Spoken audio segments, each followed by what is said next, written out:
Long story short, I never told the full story because the full story always felt like it wasn't mine. It was his and my story. And he never liked his life on social media, but it's also my life as well. So I always kept that private. Hence why I always wanted to be a content creator since I'm young. Never did it because I had to keep my Instagram private. I had to I couldn't post about certain things, whether it was funny, whatever. If I had my shoulder out in this way, not to be that dramatic because it wasn't that dramatic, but he did not like that stuff.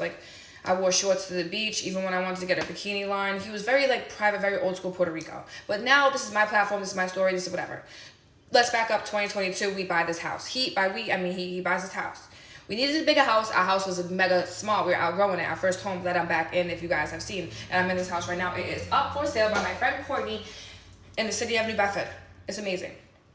Anyway, so I remember he had cheated on me the first time in 2017 in Miami. I was devastated. 2018, it was cheating, whatever. And, life is life. Long story long, I ended up going to therapy because I wanted to buy a house, and he wanted to buy a house in Plymouth. And I was like, nah, I don't want to move away. And I still had residual anger and resentment from the cheating. Not to say I'm perfect, because whatever. But I had anger and resentment from the cheating, and I never fully trusted him after that. But I didn't realize it, but I thought we were growing. Cool. This girl's a fucking whore, by the way. Poor thing. She's a fucking whore. And she's probably watching me because she's obsessed with me. In my life, she wanted it so bad she took it, and then she fucking fumbled it in the first 5 minutes. Poor thing. But it's not her fault. I actually feel bad for her. Back to me, because I'm what matters. This is my page.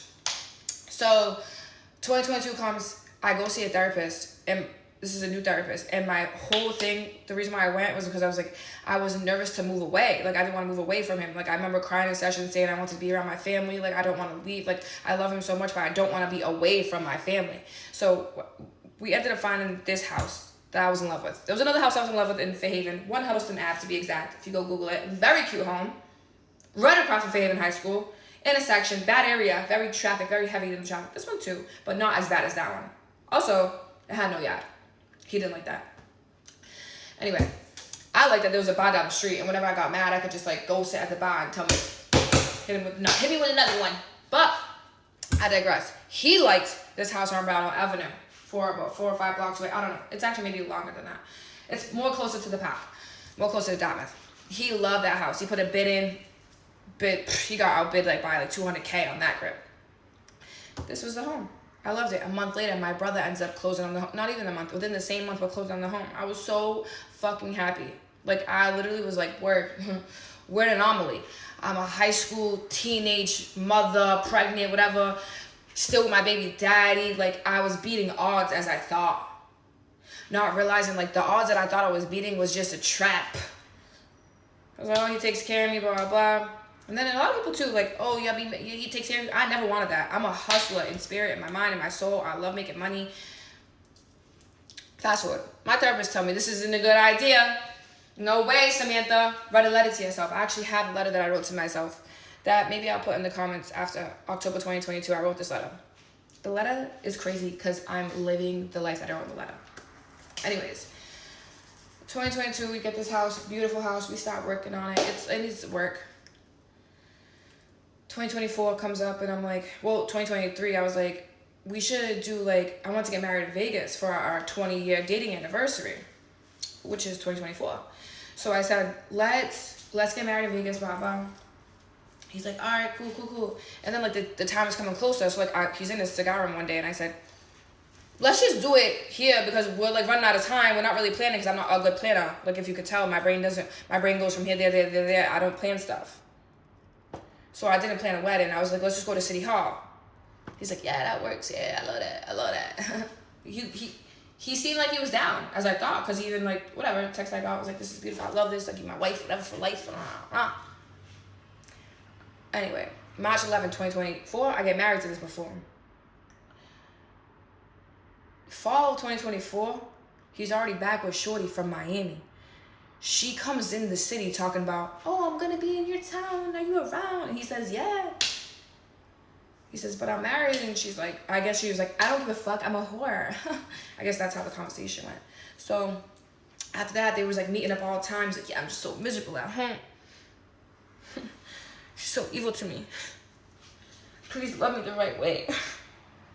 She won't love me the right way. She has dinner on the stove every single night and a bucket of ice, all my favorite drinks, and she rubs my back so I fall asleep. And And she's there every night. She doesn't go out. She doesn't smoke nothing. She's always there for me. She like runs and jumps for me. But like, I don't want that.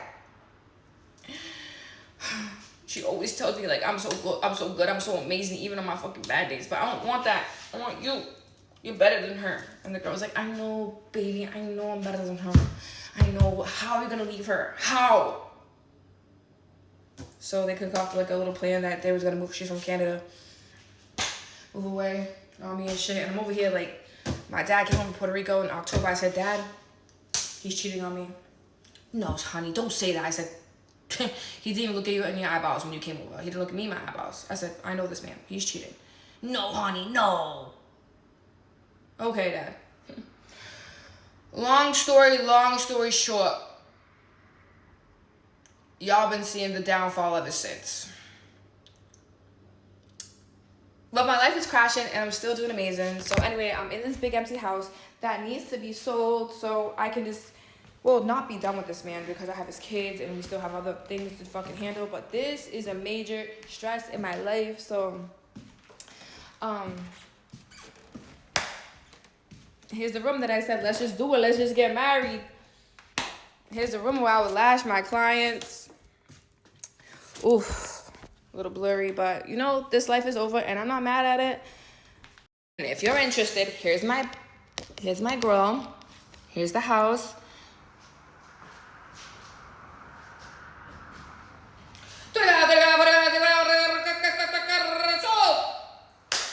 Come get it.